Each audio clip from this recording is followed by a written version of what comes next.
What does innovation means to you?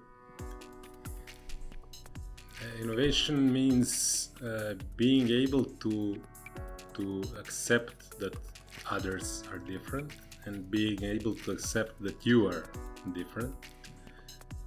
Accepting the differences and then farming for something interesting between these differences. So it's all about perspective, right? It is about perspective, but it's also about you need to have, if you're an innovator, you need to have this character that you are, it's okay to be different. It's okay to try something else, and maybe in the beginning you will not be accepted for it, but you focus on the facts, you see if there is something to farm there, and if yes, you continue. Your definition of success? That's a hard one. I know, that's why I asked at the beginning. I would like to call myself successful once I see that I'm contributing on a large scale to people who are proactive, to people who are bringing new and more efficient ways of working, who are bringing good to the world. So it's not, the way I see success, it's not just limited to business or just family. It's really a more holistic approach where you need to, in order to be successful, you also need to be part of building a successful community around you, which may maybe mean fixing stuff around your building or house. So all those things. What does it take for a great engineer to become even better leader? It boils down to having great mentors from whom you can steal techniques, still learn techniques how to get information. I think leadership is a huge part of leadership is being able to get correct information, and in order to do that you need to have mechanisms in place. You need to be able to talk to people, you need to have a right framework for people to be willing and safe to talk to you, correct information. And once you have it, it's much easier to decide what's the best approach. Overtime versus working on weekends. Before I had a kid, it was overtime. Now it's a mix. Now it's all the time when you have time, right? Yeah. I catch myself that I'm thinking, I just need one day just to be able to work without interruptions. Read a book and listen to the podcast. Previously it was always read a book, now it's just podcast or audiobooks. And your favorite book? Solaris would be one, and Dostoevsky probably is something from him. Cool. And long time I haven't heard somebody here to say that some classics are favorites. Yeah, when I was young, I was 10 years old. I was like reading to Dostoevsky. I didn't understand anything, but I was like getting serious. Yeah.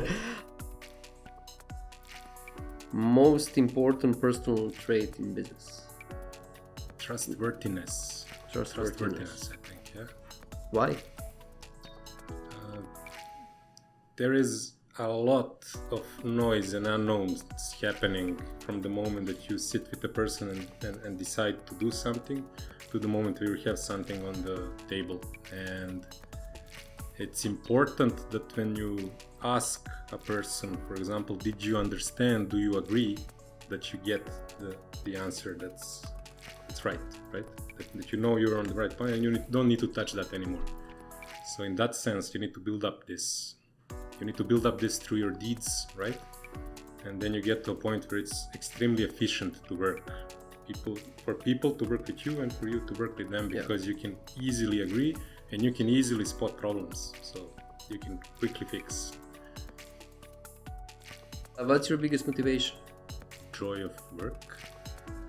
How do you call that? For social media, camera, passion. Passion. Ray Dalio has that saying, meaningful work, meaningful relationships. So maybe something there. Right? Yeah. I find myself enjoying work I do, and I'm happy when I have a slice of time just to concentrate on it and work it. Yeah, you're engineers, yeah. Exactly. Yeah, there is some magic in.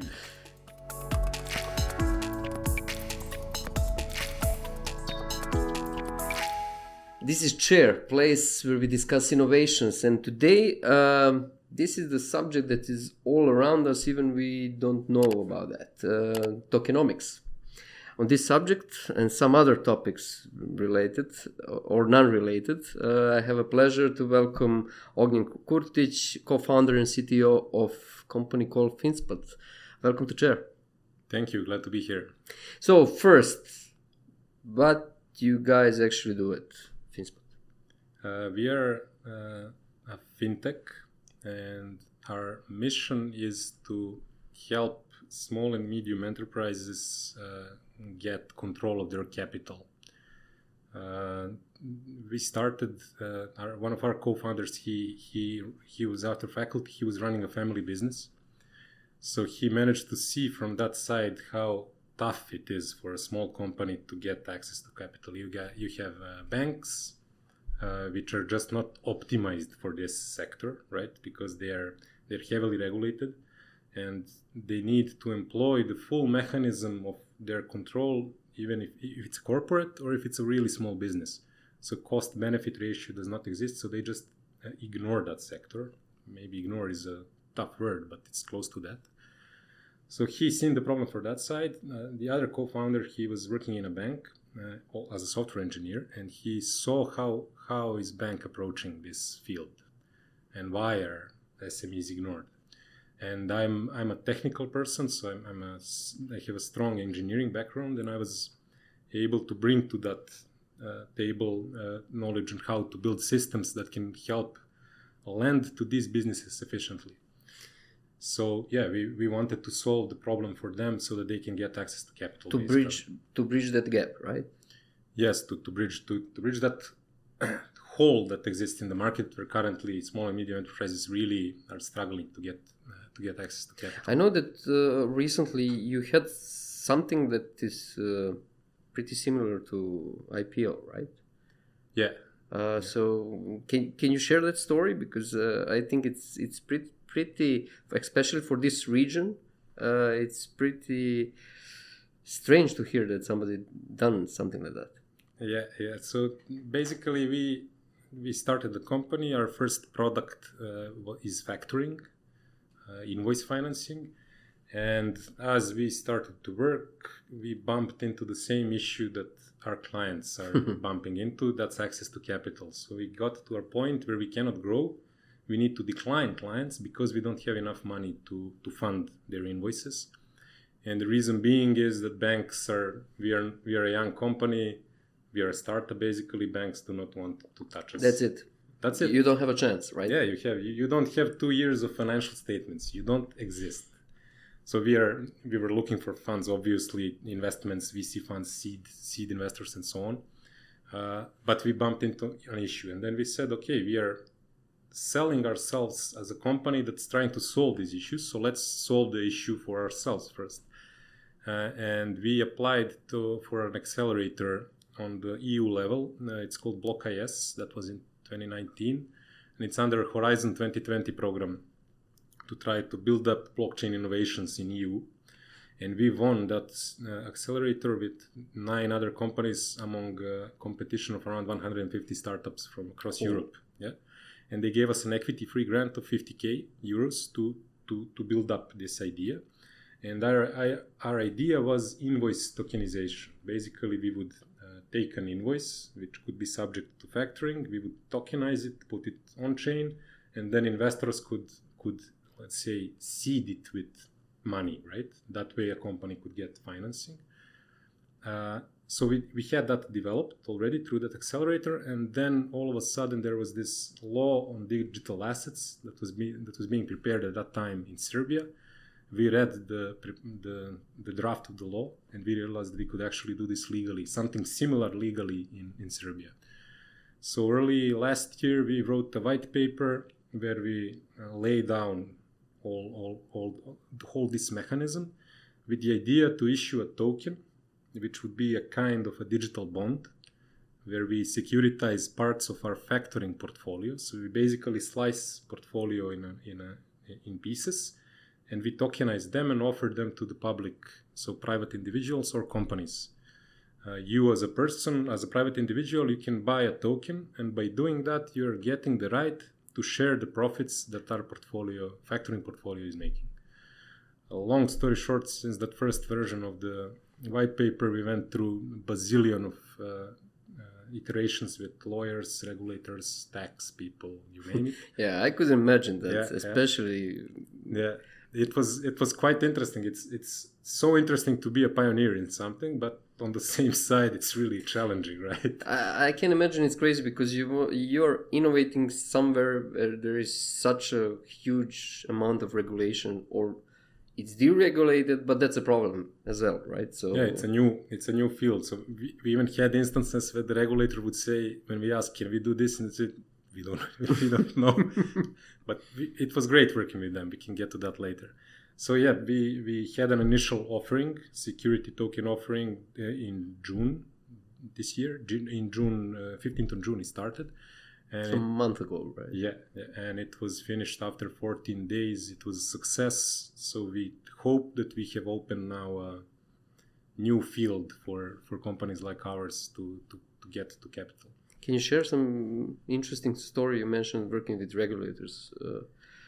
I can imagine that there was some ups and downs there for sure.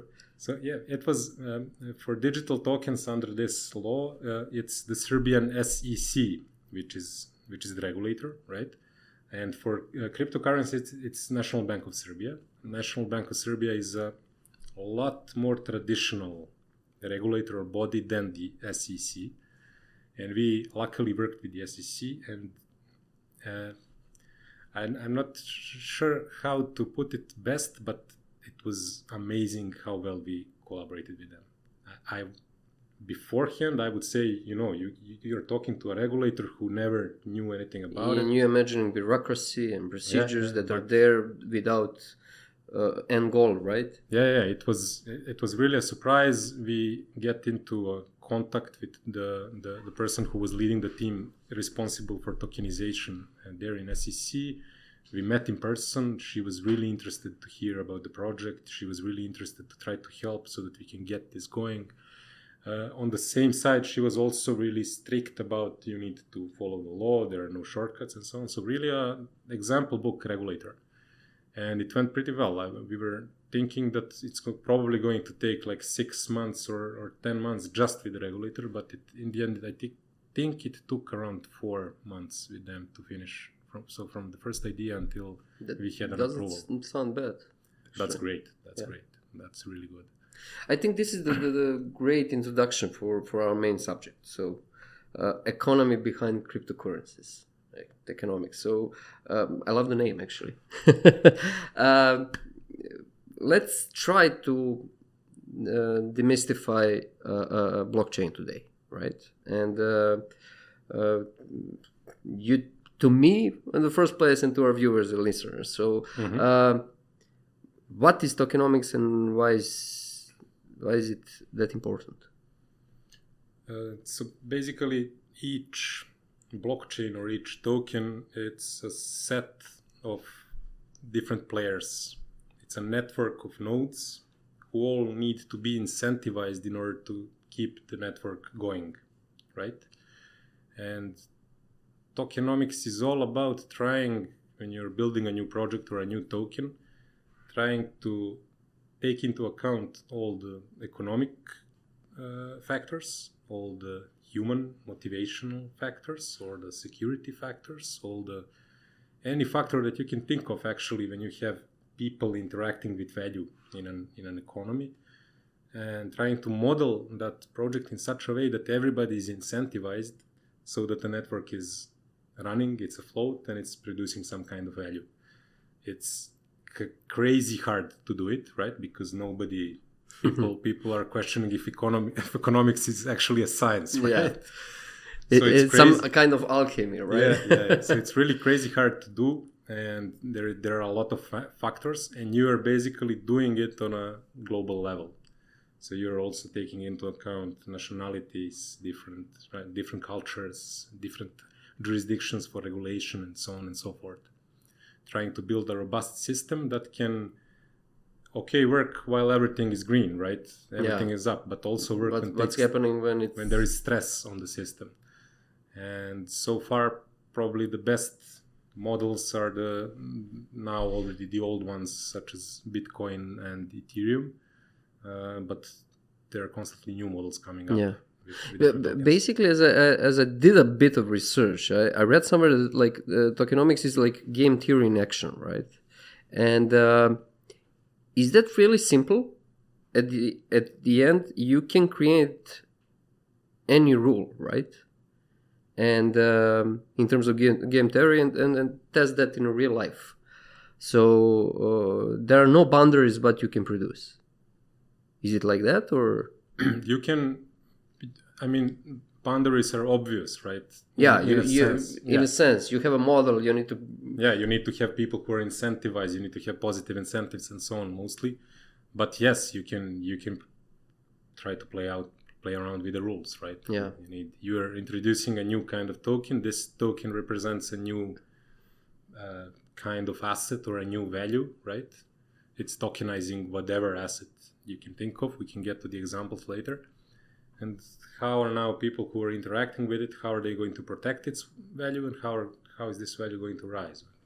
Why would other people join the network? Why would people put value in so that the network is secure, so that on the long run they can get some profits out of it?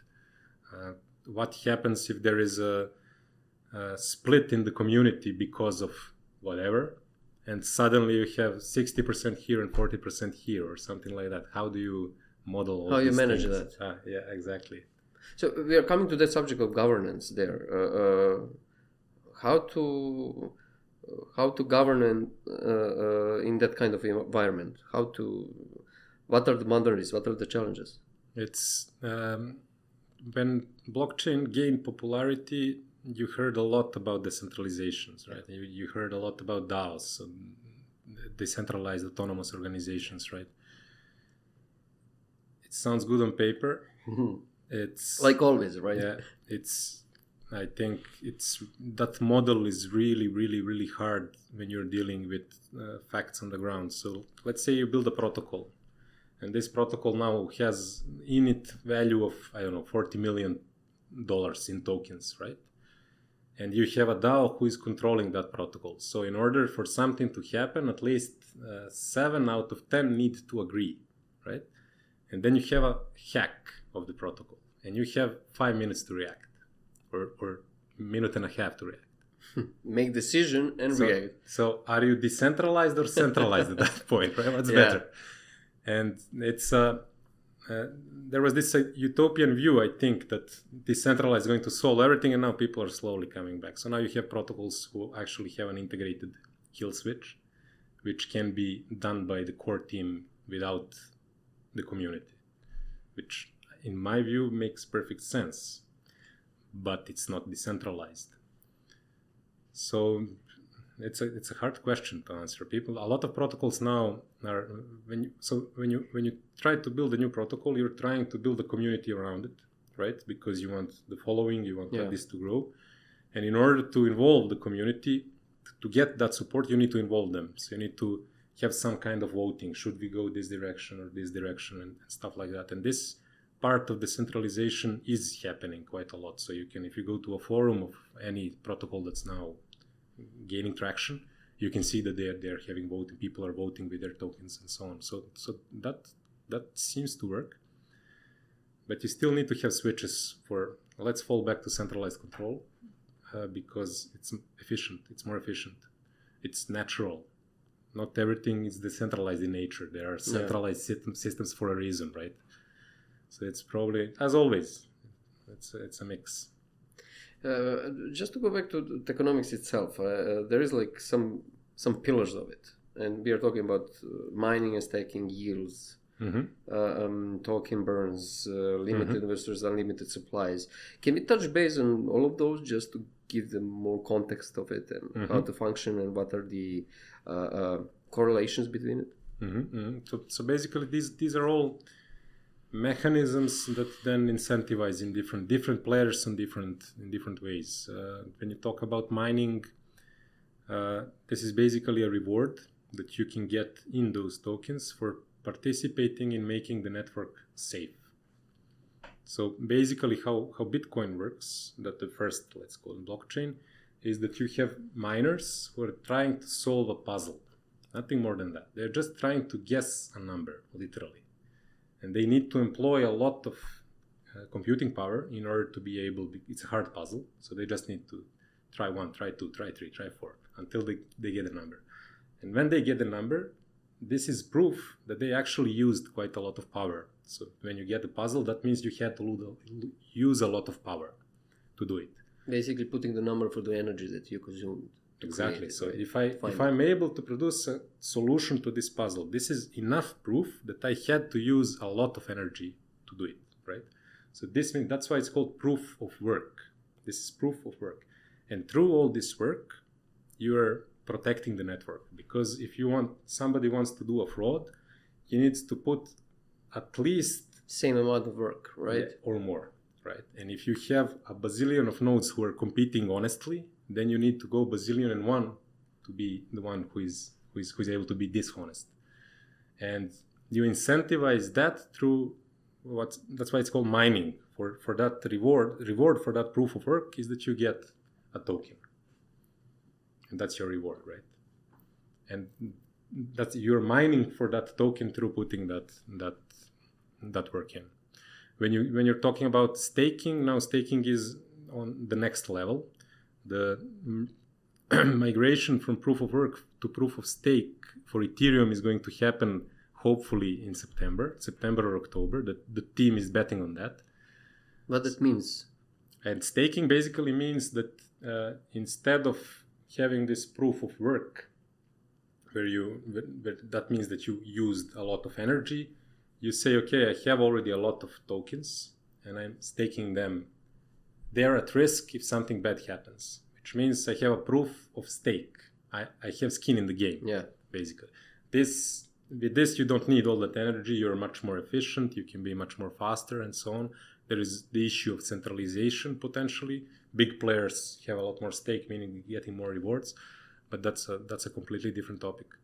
And then because you have the stake, you're participating. You can vote on the blocks, on the consensus, participate in the consensus, and you again get rewards for that, right? So you're incentivized to put a lot of value into the network, because from that value that you put in, you're getting rewards, additional rewards from the network. You're basically investing into the network. You just mentioned on one side Bitcoin and other Ethereum. Mm-hmm.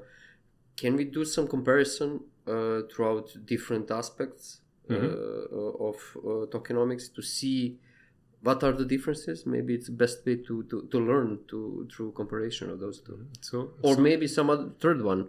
They're quite similar. So they are Bitcoin and Ethereum. They are native tokens of their respective blockchain networks, right? They are both still proof of work, and in these regards, they're really a lot same. So I can send you a transaction in one Ethereum, you get your wallet. Same goes for Bitcoin. It's a similar way how it works on a top level. What's different in Ethereum is that apart from just exchanging this ones and zeros between you and me, so my balance goes up and your goes down, right? You can put code on chain. And when you put code, this means you can put any kind of function, any kind of expression, and it will be executed decentralized on all the nodes who are doing the mining.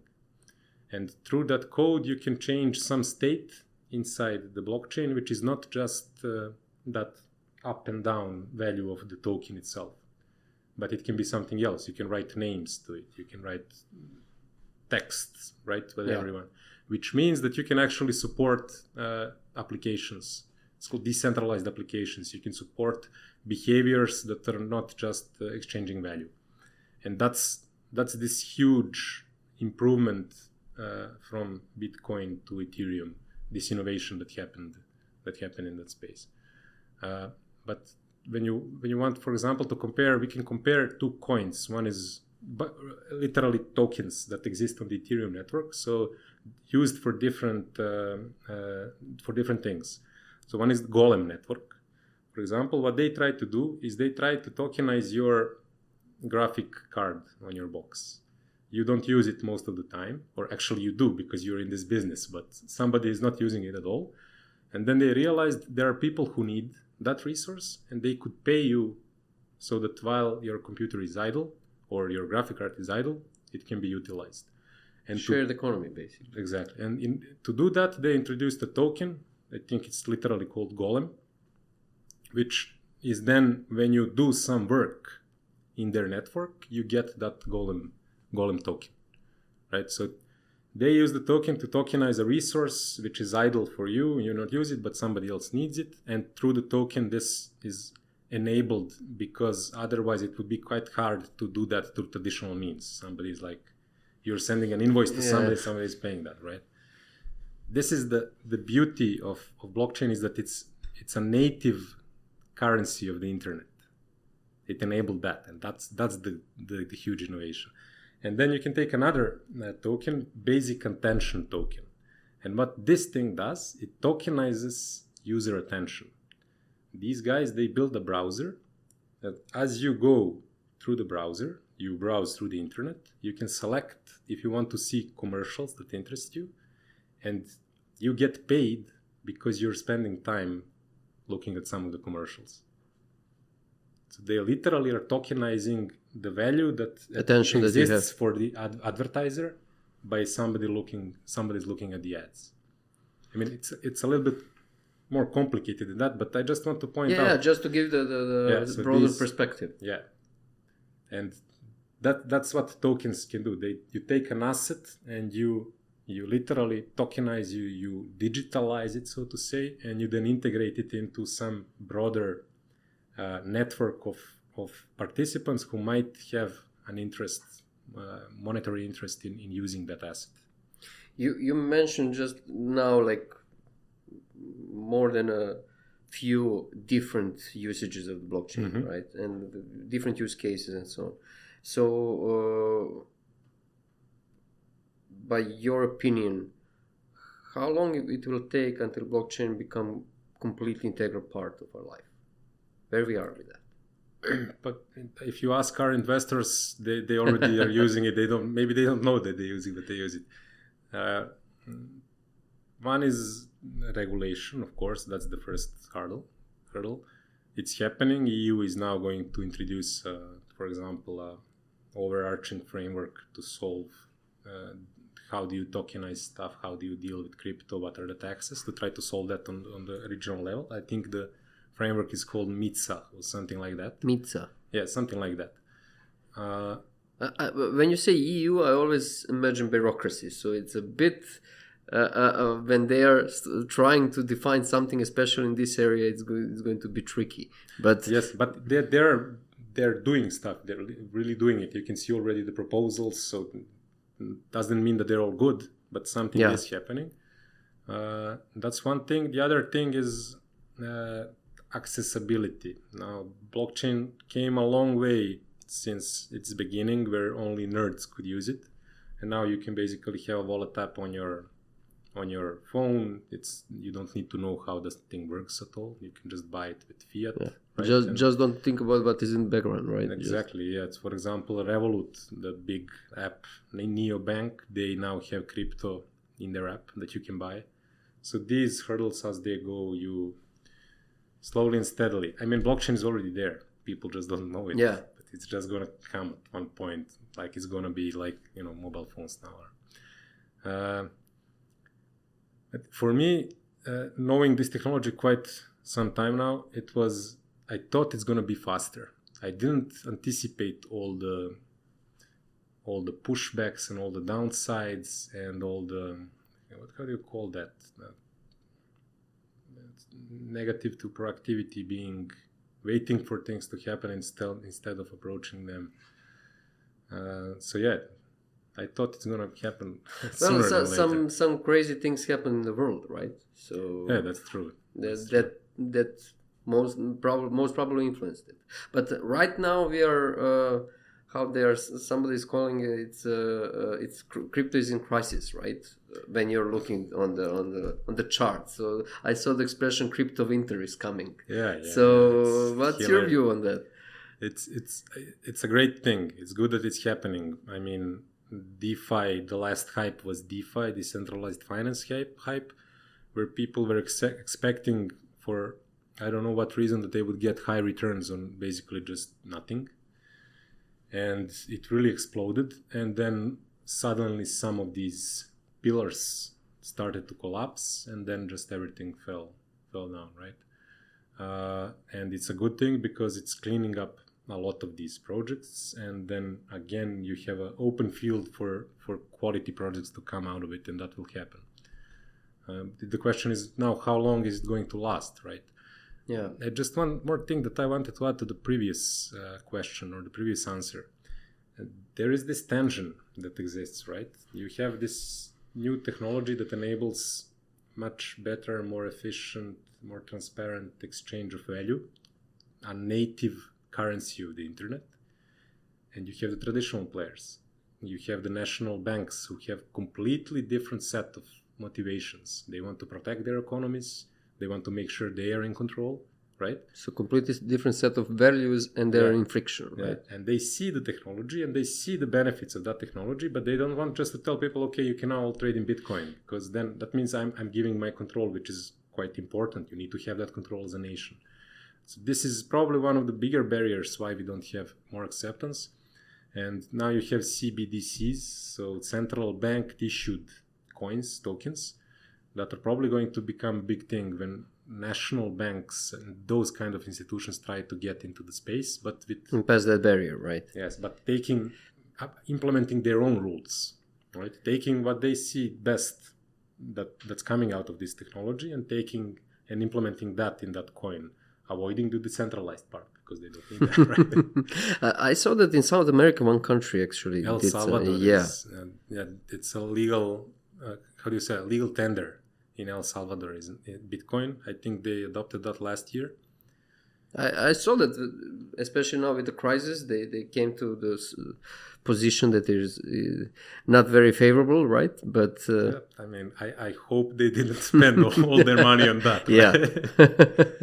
But yeah, I think they are the first ones who did that. I'm not sure about the results. When you read the results, you need to be careful because what is the source. Yeah. Because you can get easily traditional players who are just going to say negative things, and then you have these maximalists with laser eyes, right, who are just pumping like everything is just buy. And the truth is also there's always somewhere in between. When we're moving through our show towards the conclusion, we always like to talk about future and what's next, especially in this field. But before that, I want to go completely on the other side. And I know that you're very passionate about something that's very interesting. That's astrophysics and astronomy. Yeah. And we talked about that a bit when we had the first conversation for your part of this show. I want to ask you about your feelings and views of what happened with the James Webb Telescope and the images that we got from there. I'm still completely amazed that they managed to get that thing up there and that it's producing these results. The level of complexity, as an engineer, you know how hard it is to get code to production and not break something, even if it's a really simple application. Doing that, testing that thing without the access to the real environment, moving through all these tight bottlenecks where if one thing goes down, everything goes down. The level of stress and expertise is just amazing. And the results, I listened to a podcast just 2 nights ago from a guy who is part of the team of the James Webb Telescope, scientific part. They say the team was amazed by the quality of the pictures. They didn't expect that it's going to be that good. So amazing. It's really mind-boggling. It was crazy when that accident happened with that Because I like to go through some social media posts and groups regarding astrophysics and so on, and when I saw that just landed there and started to open, and we have like 70 days until it become fully operational, and then all hell broke loose, right? With that micrometeorite. So they modeled it. It's an event that it happened once in 10 years. That was in the models. Did that big, and it was happened, in third day, right? Yeah, it happened immediately. That's Murphy's law. For you. But the level of resilience, the level how they managed to incredible. Getting back from something like that happened in the beginning. Looking at that, I can imagine how that team, that people that are working on it feels when they see something like that. I would like to be inside of that room when they launched it. I would like to be there just to feel. I guess you could cut that by the tension. Yeah. And then the whole route, right? It was launched on I think EU rocket Ariadne or something like that. The launch was so perfect that they actually saved additional fuel that they can use so that the telescope can last longer. It was the most perfect launch ever. And then they went into that Lagrange point. I mean, being so far off from Earth, and then needing to expand all these. I think they had like 200 or 300 single points of failure, and that went through. Incredible. How do you do that? How? Yeah, crazy, superhuman, literally.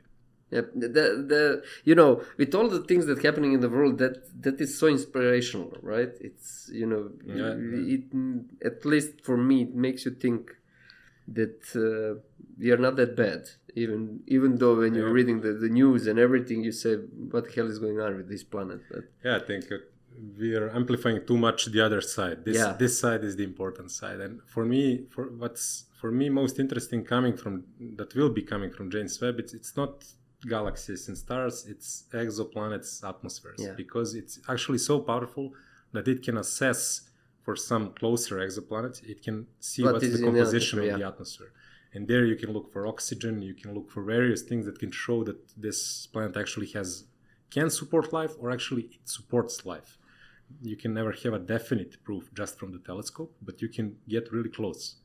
So this is the interesting part for me, the most interesting part for me. We'll learn finally that we are alone or not alone in the universe, right? both are scary. Both are scary, right? Okay, to go back to blockchain, we can talk about this subject for a long time, but we can maybe I can bring you back for one episode just to talk about this. I would gladly talk about it. Yeah. So to go back to blockchain and the future of the blockchain, and what would you say is the direction that we are going, and where this will bring us, the humanity, and everybody that is using the blockchain, where are we moving with it? I think a lot depends on the actions by the traditional players. They have this sleight of hand, they have the regulation in place, so if they decide to regulate it to that, they can almost do it. But I'm quite optimistic. I think that this will not happen, and that blockchain will bring new models of changing value to the world. What I mean by that is machines can now control value. That's a fact. This means that you could have a fleet of cars, for example, where each car can pay for its own gas consumption and stuff like that. This brings a lot of new models, new incentives, and more efficient ways to do things. And I think it's going to liberate this movement of capital and movement of value from individuals, groups to other groups, which is a good thing. This is how economy goes up, right? You're getting more friction, and you're getting more value from that, right? Yeah. The more the capital moves freely, right? The more efficient is the economy, and through this, you can invest in a company in Singapore through Serbia, and you can just do a transaction which is literally immediately on the other side.